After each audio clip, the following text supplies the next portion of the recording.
SSC পরীক্ষার্থীদের জন্য অত্যন্ত গুরুত্বপূর্ণ একটা সৃজনশীল।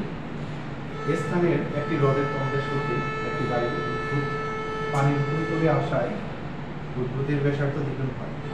হ্রদটিতে বায়ুমণ্ডলের চাপ 10⁵ m²/m², বায়ু তাপমাত্রা 18.6 ডিগ্রি সেলসিয়াস এবং আপেক্ষিক আর্দ্রতা 52.54%। অন্য কোনো দিন বি স্থানের অন্য একটি হ্রদে বায়ুর তাপমাত্রা এই স্থানের হ্রদের সমান এবং শীর্ষাঙ্ক 7.4 degree Celsius, 7 degree Celsius, 8 degree Celsius, 18 degree Celsius and 19 degree Celsius তাপমাত্রায় সম্পৃক্ত জলীয় বাষ্পের চাপ যথাক্রমে 7.5 into 10 inverse 3 meter, 8.2 into 10 inverse 3, 15.6 into 10 inverse 3 meter and 16.5 into 10 inverse 3 meter বাড়াচ্ছে। তো গতে এই স্থানে হ্রদের গভীরতা নির্ণয় করতে হবে এবং গতে উদ্দীপকে কোন স্থানে একজন ব্যক্তি বেশি, কোন স্থানে একজন ব্যক্তি বেশি স্বস্তি গাণিতিক বিশ্লেষণ করা। তো গয়ের সলিউশন এই স্থানের, তো প্রথমত আমরা এই স্থানের গভীরতা, এই স্থানের হ্রদের গভীরতা আমরা ধরে নিব, হ্রদের গভীরতা ধরি, এই স্থানের হ্রদের গভীরতা h।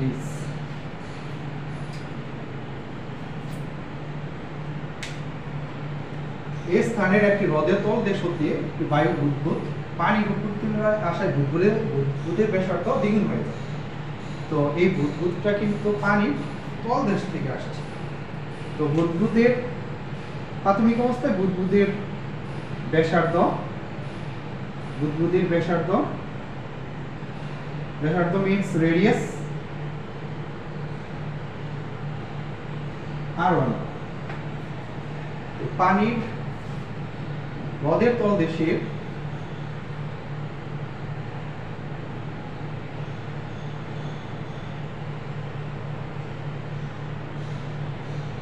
আয়তন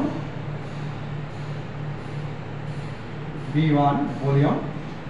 তো এই যে বুদবুদটা যখন হ্রদের তলদেশে ছিল, রেডিয়াসটা আমরা r1 ধরেছি। তো যেহেতু বাবলের মতো হয় বুদবুদটা, সেটা সেই জন্য এটা আয়তন হচ্ছে 4/3 পাই r3, সো r1 কিউব। যখন হ্রদটি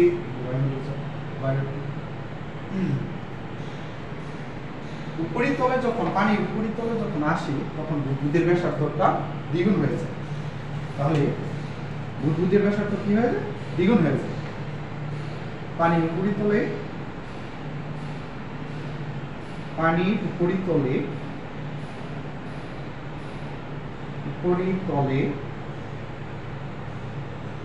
বুদবুদের ব্যাসার্ধ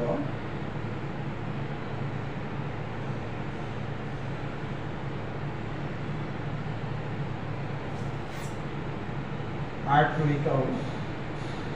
আগের যে ব্যাসার্ধ বাবলটা আমরা পানির হ্রদের তলদেশে সৃষ্টি হয়েছিল, সেটা রেডিয়াস ছিল r1। যেহেতু পানির নিচ থেকে এসে উপরে যখন আসবে, সেটা বুদবুদের ব্যাসার্ধটা দ্বিগুণ হয়ে যায়, সো টু r1।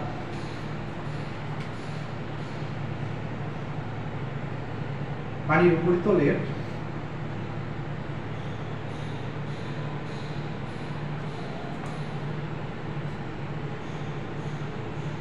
তখন আয়তনটা আসলে কি হবে? অবশ্যই রেজ করবে আয়তনটা। আয়তন V2 বললাম 4/3 পাই r3, অর্থাৎ r2 কিউব 4/3 পাই, এই যে r2 যে মানটা 2r1 বসাতে হবে এখানে।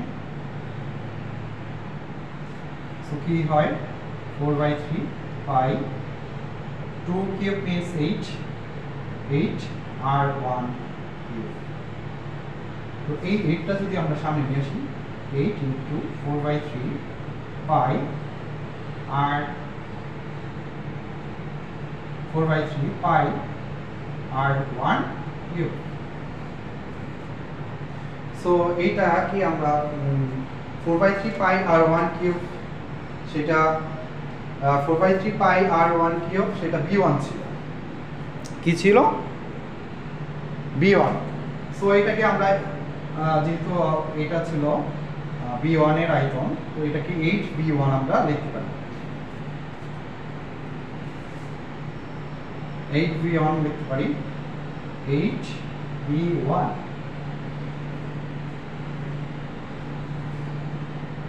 তো যখন বুদবুদটা আসলে সৃষ্টি হয়েছিল পানির তলদেশ থেকে, তলদেশ থেকে সৃষ্টি হয়ে সেই বুদবুদটা পানির উপরিতলায় চলে আসছে। হ্রদের তলদেশে চাপ, হ্রদের তলদেশে চাপ, চাপ P1 equal P2 plus H rho G, হ্রদের উপরিতলে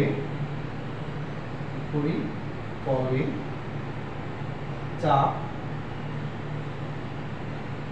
P2 equal to যেটা বলা আছে হ্রদটিতে বায়ুমণ্ডলের চাপ 10⁵ নিউটন পার মিটার স্কয়ার। তো বয়েলের সূত্র থেকে এখন মুছে দিই এটা আমার বাকি।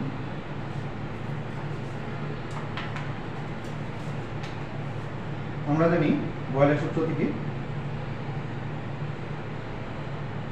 P1 V1 equal to P2 V2।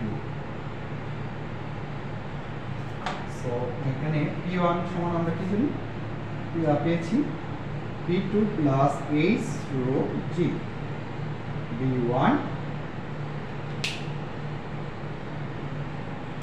P2 R B2 হচ্ছে 8B1।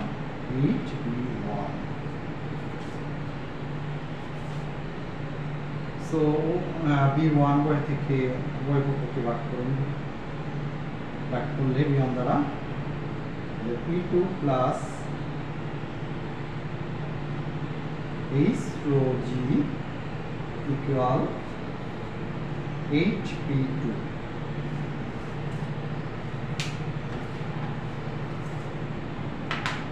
সো এটা কি হয়?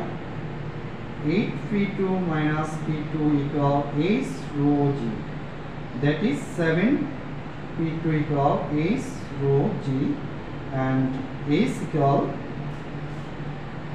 7P2 by rho G। এখন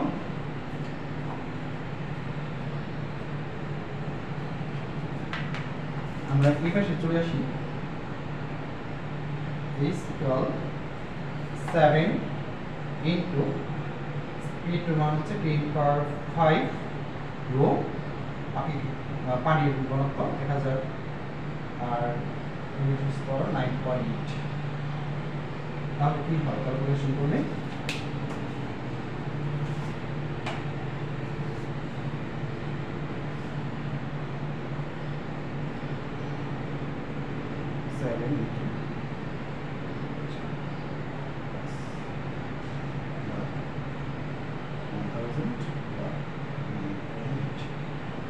$7.4285 যদি আমরা 2 ঘর পর্যন্ত রাখি দশমিকের পরে 7.43 হবে। 71.43 meter, and that is our স্থানীয় হ্রদের গভীরতা answer। ওকে, নেক্সট উদ্দীপকে কোন স্থানে একজন ব্যক্তি বেশি স্বস্তি বোধ করবে, এটা নিয়ে একটু বিশ্লেষণ করি। ওকে, তো আমরা খেয়াল করি আপেক্ষিক আর্দ্রতা, স্থানের আপেক্ষিক আর্দ্রতা 22.4%, অন্য কোনো দিন স্থানের অন্য একটি রোধে বায়ুর তাপমাত্রা স্থানীয় রোধের সমান, অর্থাৎ বায়ুর তাপমাত্রা যেটা স্থানীয় রোধের ছিল 18.6 ডিগ্রি সেলসিয়াস, ঠিক এই স্থানের রোধের সমান, তাহলে বি স্থানের তাপমাত্রা একই হবে 18.6 ডিগ্রি সেলসিয়াস, শীর্ষাঙ্ক 7.4 ডিগ্রি সেলসিয়াস। তো আমাদেরকে যদি আমরা আপেক্ষিক আর্দ্রতা বের করতে পারি, আপেক্ষিক আর্দ্রতার মাধ্যমে বের করার মাধ্যমে কোন স্থানে একজন ব্যক্তি বেশি স্বস্তি বোধ করবে সেটা আমরা ইজিলি আইডেন্টিফাই করতে পারব। তো এই স্থানে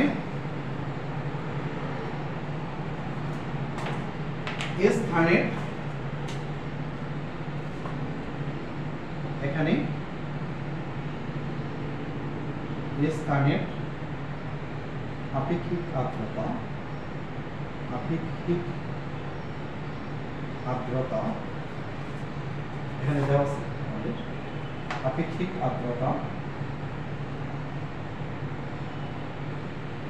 আর দ্বারা প্রকাশ করা হয় আপেক্ষিক আর্দ্রতাকে R of A equal 52.4%। তো আপেক্ষিক আর্দ্রতা সংজ্ঞা অনুযায়ী আমরা আপেক্ষিক আর্দ্রতার ইকুয়েশন লিখি যে আপেক্ষিক আর্দ্রতা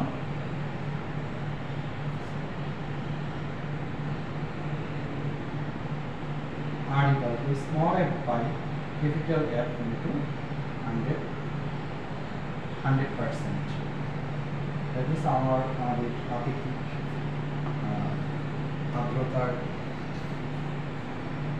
আপেক্ষিক আর্দ্রতার ইকুয়েশন।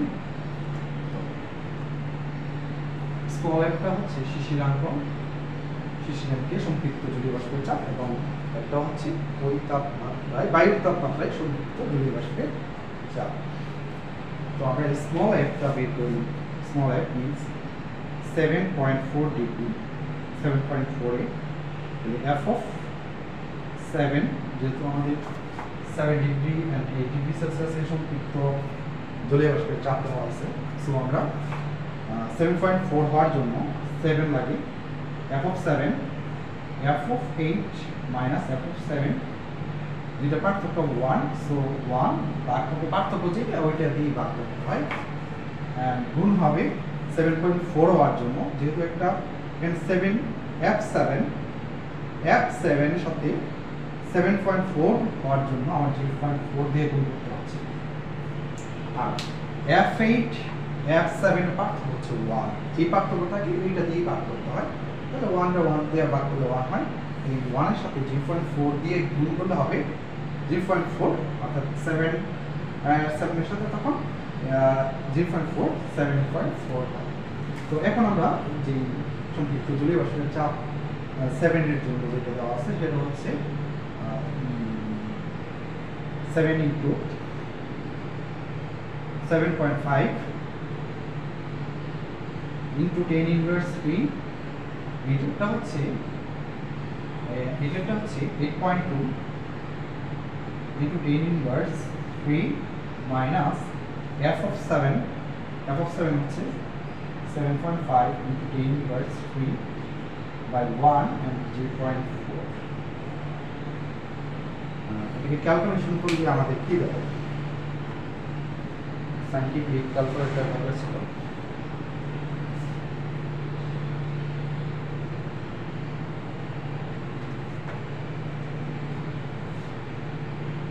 7.5 into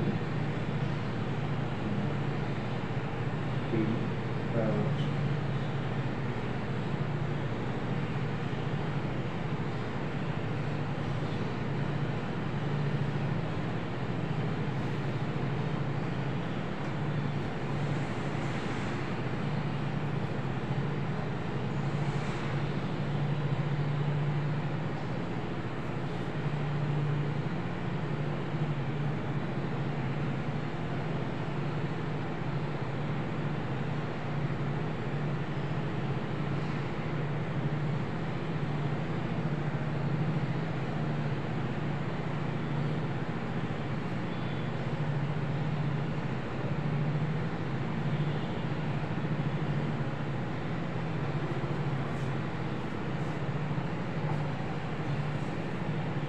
ওকে, আমার কাছে সাইন্টিফিক ক্যালকুলেটর এই মুহূর্তে সাইন্টিফিক ক্যালকুলেটর নাই।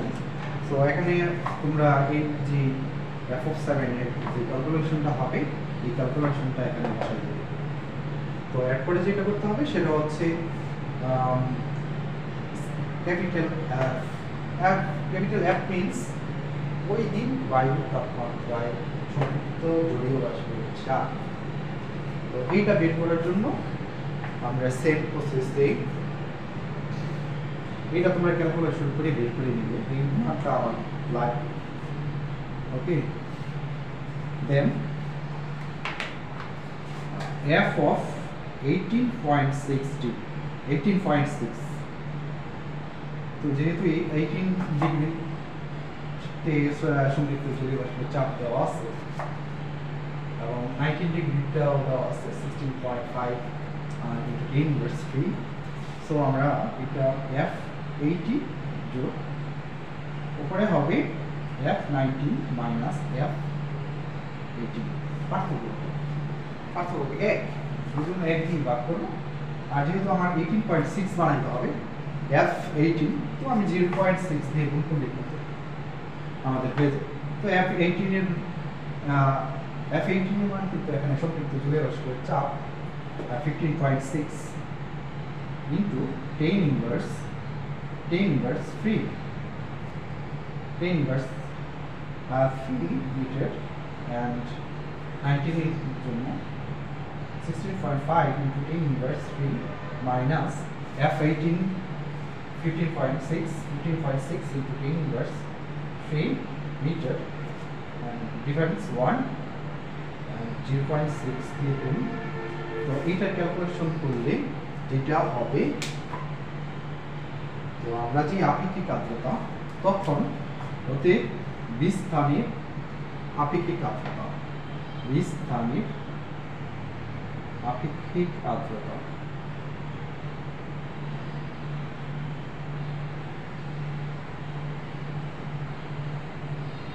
RB, যেটা আমরা f of 7.4 বের করেছিলাম এবং ক্যাপিটাল F 18.6 এটাতে 100 ডিগ্রি সেলসিয়াস দিয়ে 100% দিয়ে গুণ করতে। তো এইখানে f এর স্মল f আমরা যেটা বের করেছিলাম f 7.4 এর মান যেটা বের করেছিলাম, এত মিটার মার্কারি চার্জ যেটা আসছিল, আর f 18.6 যেটা একটু আগেই তোমরা বের করেছো, এটা এখন বসাই, ঠিক আছে, এবং এটাকে 100 দিয়ে যে রেজাল্টটা আসবে 100 দিয়ে গুণ করব। এরপর দেখতে হবে যে আমার r এর মানটা যেহেতু r of a স্থানের আপেক্ষিক আর্দ্রতা 52.4%, b স্থানের সাথে সাইন্টিফিক ক্যালকুলেটর নেই, যার কারণে ফুললি ক্যালকুলেশনটা আমি দেখাতে পারছি না এই মুহূর্তে। তো ক্যালকুলেশনটা তোমরা যদি করো, যে মানটা আসবে f of 7.4 small f of 7.4 এবং ক্যাপিটাল F 18.6, এটা বসাই দিলে মানটা পেয়ে যাবে। তো RB মানটা আমরা যেটা স্থানে আপেক্ষিক আর্দ্রতা যেটা পাবো সেটা আমরা খেয়াল করব। তো যে স্থানে আপেক্ষিক আর্দ্রতার মান কম সেই স্থানে কিন্তু আমরা স্বস্তি করতে পারবো বেশি। অর্থাৎ RB যদি ছোট হয় RA থেকে, তাহলে RB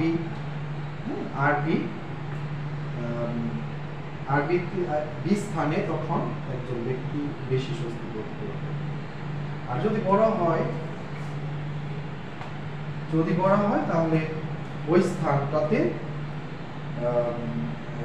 মানুষের অস্বস্তি বোধটা বেড়ে যাবে।